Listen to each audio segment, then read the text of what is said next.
이번 주 수확한 경제 제철 경제 이슈 맛있게 요리해보는 시간입니다. 오늘 증시 얘기를 좀 해볼까 하는데요. 박시동 경제평론가 나와 계십니다. 안녕하세요. 네, 안녕하세요. 네, 이번 주 수확한 제철 경제 이슈. 이 경제를 요리에다 비유하니까 또 느낌이 다른데요. 맨날 이제 어려운 요리만 해드렸는데 네. 오늘은 좀 맛있고 기쁜 요리 해드릴 수가 있네요. 아, 그러니까요. 지금 개민 투자자들이 난리가 났습니다. 네. 지금 그 오늘 장 마감한 걸 보니까 네. 오늘도 0.45%가 올라가지고 네. 2,920.03에 마감이 됐더라고요. 네네네. 코스피가. 이거 언제까지 이렇게 오르는 겁니까? 계속 오르는 거예요? 그렇습니다. 그래서 장중 2,930도 터치를 했었어요. 네. 그래서 사실은 이재명 대통령 취임하고 오늘까지 7거래일 연속 상승이에요. 네. 그러니까 이게 3년 한 5개월 만에 사실은 이제 2,900선이 지금 돌파되고 계속 상승 중이거든요. 네. 근데 이제 그러니까 지수로 하면 역대 최고치는 아닌데 또 반가운 소식은 시총으로 보면은 네네. 지금이 역대 최고치예요. 아, 그래요? 그러니까 이제 어쨌거나 3년 5개월간 우리 증시가 계속 밑으로 눌려오던 이 하락기였는데 반등을 하고 3년 5개월치의 반등을 7일 만에 다시 원복하는 그렇게 또 불기둥을 비하시니까. 뿜으면서 시총까지도 역대 최고치를 이렇게 회복했다.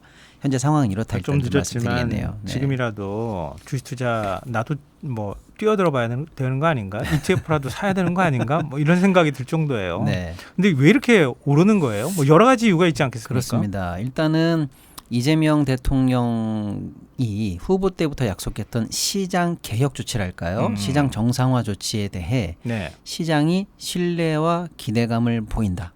그쪽으로 배팅을 했다. 이렇게 보일 수가 있겠습니다. 네. 시장 정상화 조치라는 건 이제 상법 개정 약속 요걸로 일단 봐야 되는데요. 네. 저희가 이제 많이 말씀드렸으니까 오늘 짧게 말씀드리면 뭐 이사의 충실 의무를 확대한다든지 네. 집중 투표제를 의무화한다든지 전자주총이라든지 뭐 감사위원 분리 선임 같은 소위 말하면 일반 주주들이나 소수주들의 주주 권익권을 향상시키면서 소위 말하는 이제 주주들의 이제 뒤통수를 많이 쳐왔던 과거의 지배주주들의 전횡 등을 막는 조치. 요거를 일단 한다고 공약을 했는데 시장은 진짜 할 것 같다라는 할 믿음을 보인 거죠. 이재명 대통령은 할 것 같다. 예. 근데 이제 요 조치의 성격을 조금 이제 말씀드리면 시장을 뭐랄까요, 좀 매력적으로 만드는 조치다 이렇게 저는 표현하고 싶어요. 그동안엔 뭐 예를 들면 갑자기 네. 주가가 많이 올랐어요. 기업 네. 실적도 좋고. 네. 그런데 물적 분할한다고 기업을 막 쪼개요. 그러니까요. 그런 다음에 또 상속한다 그래가지고 기업을 또 합쳐요. 막. 그렇죠. 그러니까 주주들 입장에서는 이건 뭐지? 그렇죠. 한창 주가 오를 네. 거라고 기대를 하고 있는데 갑자기 맞습니다. 주가가 빠지거나 액면 분할하거나 이런 일이 그렇죠. 벌어지잖아요. 주주들에게는 주식 투자 많이 하셨던 분들에게는 사실 트라우마처럼 남아있는 상처들인데 네. 그런 일이 가능했던 시장이었어요. 그러니까 이건 사실 비정상이라는 거죠. 네. 뭐 경기로 말하면 흙밭에다가 축구해라. 예를 들면 이런 거였고 기울어진 운동장이었고 이런 네. 거였는데 네. 아까 말씀드린 이 제도 개혁 조치라는 것은 흙밭을 좀 깔끔한 잔디밭으로 기울어진 걸 평평하게 그래서 누구나 와서 정정당당하게 투자하고 자금을 조달할 수 있는 멀쩡한 경기장으로 만드는 조치다 이렇게 말씀드릴 수 있는 거고요.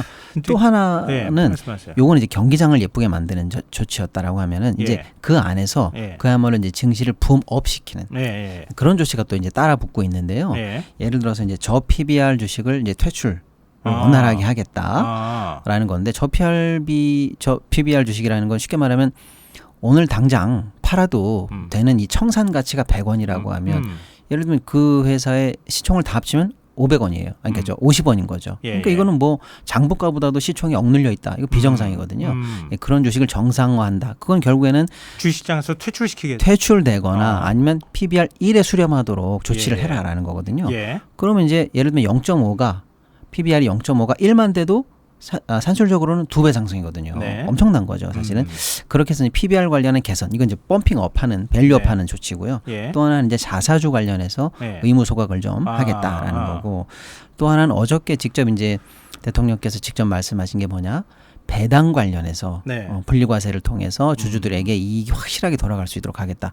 근데 이제 배당이 원활화되면 사실 이것도 주가가 올라가는. 네. 그러니까 아까 처음에 했던 건 경기장, 시장을 매력적으로 만드는 조치였다면 두 번째는 실제로 열매가 연근은 그래서 시장을 펌업 시킬 수 있는 그런 조치들이죠. 이 두 가지 조치들이 시장에서 할 것처럼 우리가 이제 믿게 됐다, 네. 기대한다. 요게 이제 주가 상승의 배경이라고 보겠습니다. 우리가 너무 안 해가지고 네.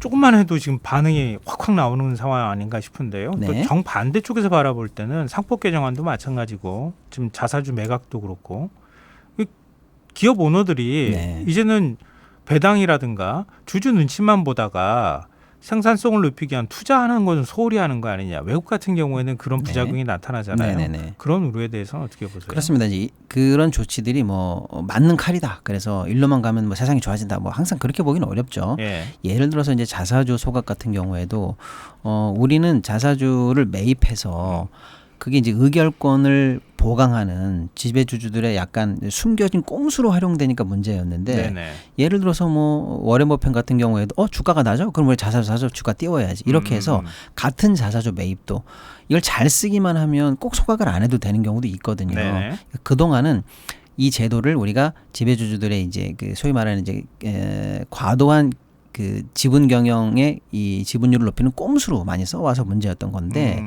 그런 것들이 이제 악기능을 막고 선기능으로 유도하는 조치다. 일단 시장은 그렇게 보는 거고요. 네. 3법 개정 조치도 시장 일각에서는 좀 과도한 경우에 있어서 뭐 외국 헤지펀드들의 경영권 그렇죠. 네. 흔들기에 좀 악용될 소지도 있다라는 네. 다양한 반론이 있기는 있습니다만 네. 시장은 어쨌거나 이 조치가 우리 사회에서는 우리 시장에서는 필요하다라는 거에 사실 이제 배팅하고 있다. 이게 이제 시장의 지표로 현재 이제 보여주고 있다. 네. 이렇게 좀 봐야 될 것 같아요. 그러니까 예를 들어서 새로운 정부 들어서면 재계에 네. 끌려다닌다 이런 표현을 쓰잖아요. 근데 주주들이 이렇게 환호를 해버리면 그러니까요. 재계가 목소리를 내기가 굉장히 어려운 지금 그래서 분위기예요. 반대하려는 목소리가 작년부터 쭉 있었는데 지금 쏙 들어갔어요. 왜냐하면 어쨌거나 주가가 네. 오르면 이걸 꼭 이용해서 어떻게 하려고 하는 지배주주들을 제외하고 나머지 회사들도 사실은 이득을 많이 보는 측면이 있거든요. 주가 오르면 기업들한테 돈이 그게 들어가는 거 정상이에요. 아닙니까? 그게 정상이라서 다 좋아해야 되는데 네. 그동안은 아니야. 나는 내 주식이 오르는 게 아들한테 물려줄 때도 이게 증여세도 많이 상속세도 많이 내야 될 것 같고 또 회사 분할할 때도 내가 이익을 독점해야 되는데 주가 오르면 힘들어. 네. 그래서 사실은 이걸 눌러왔던 비정상이 있었거든요. 근데 그런 건- 조치가 정상화되는 그런 거는 거죠. 주가 조작으로 안 되는 겁니까? 그런 주가 조작도 많이 있었던 것 같은데 맞습니다. 어제 이재명 대통령이 한국거래소 시장감시위원회 방문을 한 것도 그것과 관련이 돼 있는 것 같은데요. 뭐 맞습니다. 주가 조작하다가 폐가망신하도록 하겠다고 얘기를 했잖아요. 그렇죠. 이제 주가 조작이 횡행했는데도 사실은 네. 처벌 건수가 너무 낮거나 조사도 네. 너무 늦고 또 그로 인한 이익에 대한 환수도 사실은 뭐 미미했다. 이게 사실 우리 시장의 투명성을 가로막는 주요한 코리안 디스카운트의 사실은 핵으로 우리가 꼽아왔었거든요. 네. 또 불법 공매도 같은 것들도 많았었고요. 그런 부분에 있어서 이제 투명성을 강화하겠다라는 조치가 뭐 어제 오늘 뭐 있었던 얘기는 아닙니다만 확실하게 한국 시장이 나아가야 될 방향에 대해서 선언했다. 이렇게 해서 시장이 이제 환호하고 있죠. 이런 그 조치들이 특히 이제 우리한테도 사실은 좀 굉장히 반가운 조치다라고 해서 환호하지만 외국인들에게 제가 볼 때는 먹히고 있습니다.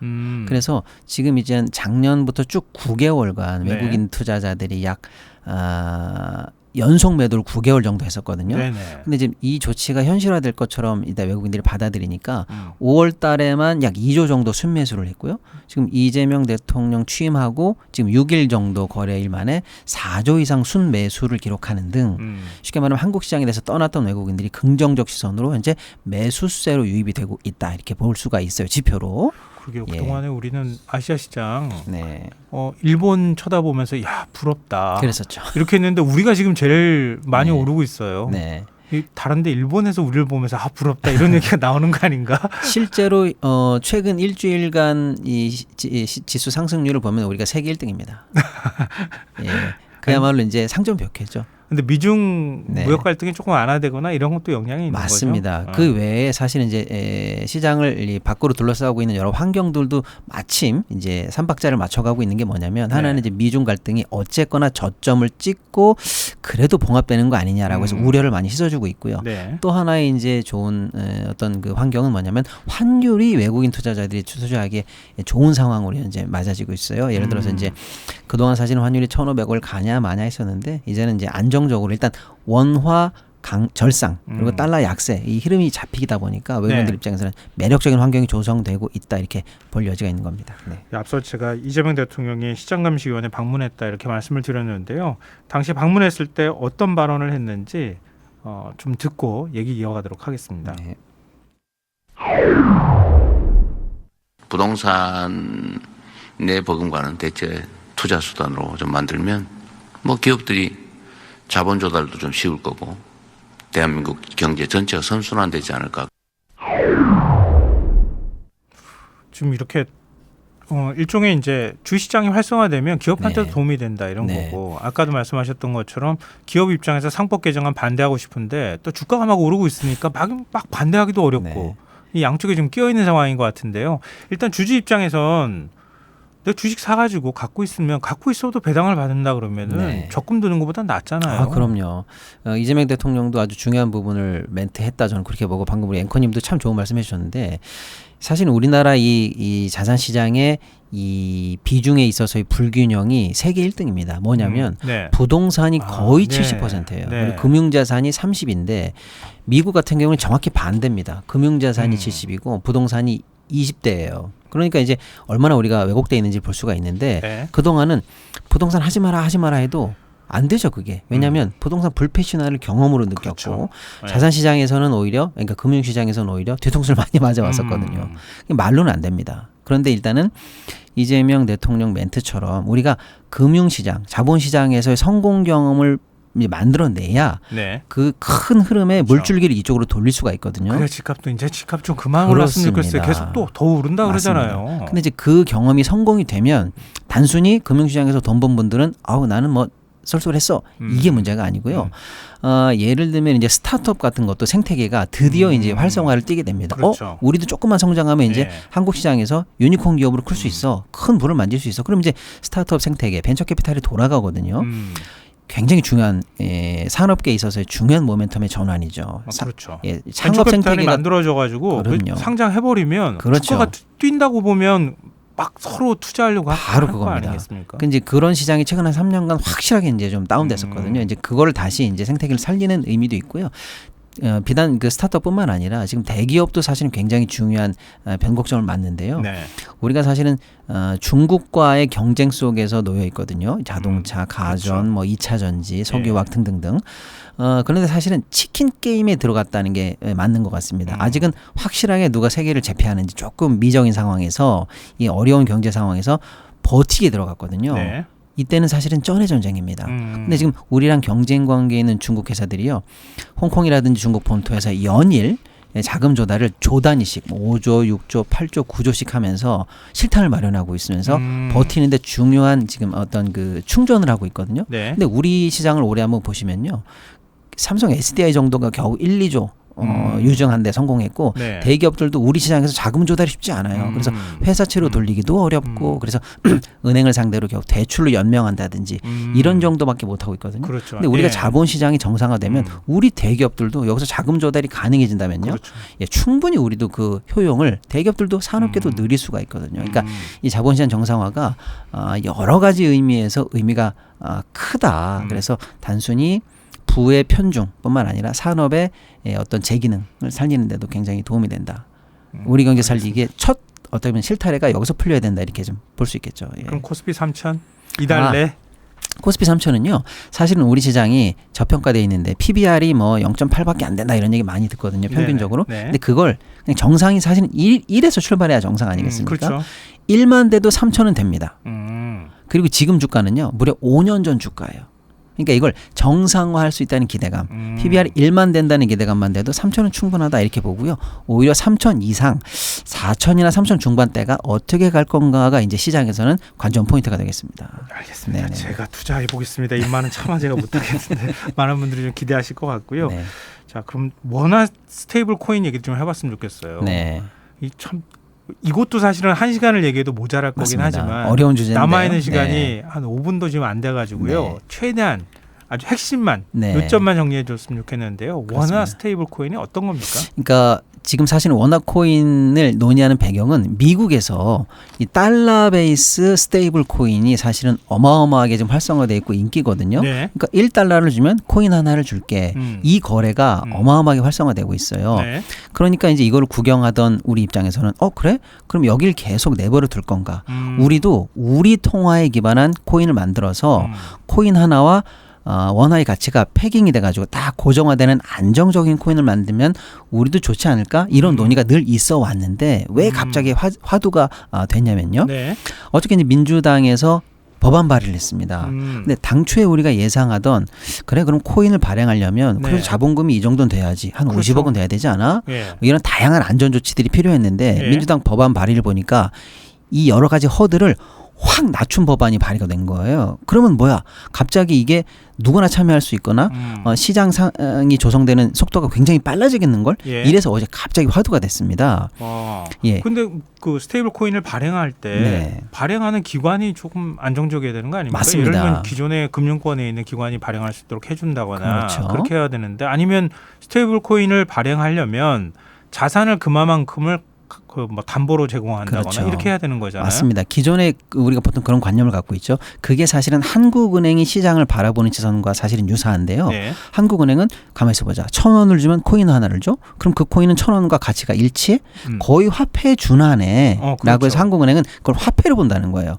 그러면 근데 그 코인 가격이 확 그냥 떨어지면 어떡해요? 그렇죠. 이제 한국은행은 그럴 일이면 안 되지 않습니까? 예. 그럼 화폐 경제에도 직접적으로 문제가 되니까. 예. 그래서 그건 화폐에 준하니까 내가 통제해야 되겠어. 그래서 이 시장을 반대하는 건 아니지만 단계별로 문을 열고 내가 직접 하거나 네. 내가 감독이 가능한 은행들로부터 이걸 시작해야지라는 네. 약간 좀 화폐에 대한 통제권에서부터 이 시장을 본다는 거예요. 예. 그동안 이런 시선이 지배적이었는데 네. 어저께 민주당이 발의한 법안의 컨셉은 그거 아니야. 이건 그래도 코인일 뿐이야. 그리고 그런 통제보다는 시장을 어떻게 하면 빨리 조성할까. 이렇게 새롭게 시작해. 약간 이렇게 뷰가 다른 법안이 나왔다는 거예요. 예. 그래서 시장에서는 그렇다면 이재명 정부가 어느 쪽의 시선에서 이 시장을 만들어갈지가 이제는 본격적으로 결정해야 될 때가 왔다 이렇게 생각하니까 갑자기 화두로 떠오른 거고요. 예. 전혀 두 다른 시선 속에서 사실은 한국은행과 또 이걸 생태계로 만들고자 하는 민간 기업, 핀테크 기업 이런 쪽에서의 사실은 이제 핑퐁 게임 아니 뭐랄까요? 권력 게임이 들어갔다, 파워 네네. 게임이 들어갔다 네. 이렇게 보겠습니다. 지금 네. 우리는 그러면요 네. 이해가 잘 안 되는 분들도 많을 텐데 네. 원달러 환율하면은 달러 기반에서 우리 원화 가치가 어떻게 되느냐를 네. 얘기하잖아요. 네네. 스테이블 코인은 원화를 기반으로 해서 만들잖아요. 그렇죠. 그럼 스테이블 코인 가격은 어떻게 거래가 되는 겁니까? 이건 그럼 마음대로 왔다 갔다 하는 겁니까? 아닙니다. 약간 이게 좀 다른데요. 그러니까 지금 미국에서도 달러 기반 코인을 만들면요. 1달러에 1코인이에요. 네. 코인 가격은 똑같습니다. 예. 1달러 주면 코인 하나 주고 그건 언제나 1달러로 다시 환매가 되는 거죠. 그러니까 그거는 사실은 코인의 상승 하강을 목적으로 둔 게 아니라 예. 코인화 시킨 돈을 코인의 세계에서 융통하고 빼고 송금도 빨리 하고 여기에 이제 목적이 있어요. 근데 이제 이게 워낙에 편리하다 보니까 예. 예를 들어서 우리가 미국으로 1달러를 송금할 때 얼마나 어렵습니까? 그쵸. 계좌를 터야 되고요. 예. 스위프트 시스템을 거쳐야 되고 굉장히 어려운 은행 계좌 시스템을 통해서 미국으로 가는데 1달러를 코인으로 바꿔서 송금한다 그러면 오늘 하면 바로 실시간으로 상대편 지갑에 꽂히거든요. 네. 이런 시장을 내버려 두지 말고 우리 원화도 여기에 예, 끼자. 예. 이런 개념이거든요. 그런데 일단은 이제 한국은행 입장에서는 그런 시장이 원화 시장을 원화의 리얼 월드 그러니까 실제 화폐 시장과 간섭이 충분히 생기니까 예. 우리가 충분히 시장을 컨트롤하는 상황에서 조금씩 문을 열자라는 겁니다. 실제로 그러면요. 예를 들면은 네. 원화를 거래한다고 하면 달러처럼 기축 통화도 아닌데 네. 원화를 그렇게 많이 쓸 수 있어요? 아주 재밌는 포인트입니다. 그래서 이 시장을 염두에 두시는 분들은 아니 그거 만든다고 해서 뭐 어디 현재 어디 가서 되겠어라고 하는 분들도 계시고요. 또 네. 이제 반대로 이 생태계가 필요하다고 하시는 분들은 아니야 안 만들어서 그렇지 생각보다 쓸 데 많아. 예를 들어서 우리나라에 사는 외국인 노동자분들도 돈을 우리가 현찰로 주지 말고 네. 원화 코인으로 주면 그분들도 예를 들어서 원화 기반 코인의 새로운 수요자가 되는 거야. 라든지 아니면 우리가 안 만들어서 그렇지 네. 만든다고 하면 이 생태계에서 돈을 쓸 수 있는 다른 조치를 하면 되는 거야라고 해서 오히려 시장을 키우면 되는 키우면 거지. 되는 거다. 이런 관점이 사실은 대립하고 있는 겁니다. 좀 내용이 어렵긴 하지만 네. 뭔가가 만들어질 것 같다는 기대감이 드는데요. 네. 그러니까 가상자산이라고 하는 게 탈중앙화 이렇게 얘기하는 것처럼 한국은행에서 벗어나려고 만든 건데 자꾸 그렇죠. 한국은행이 품으려고 하는데 네. 이 과연 어디까지 가능할까? 네. 굉장히 좀 흥미로운 대목이 아닐까 싶습니다. 앞으로 기회가 되면 더 많이 설명해 주시면 참 좋겠다는 생각이 드네요. 오늘 마무리할 시간이 다 됐습니다. 네. 여기서 끝내야 될 것 같아요. 공간 칼럼 제철경제 박시동 경제평론가와 함께했습니다. 고맙습니다. 네, 감사합니다.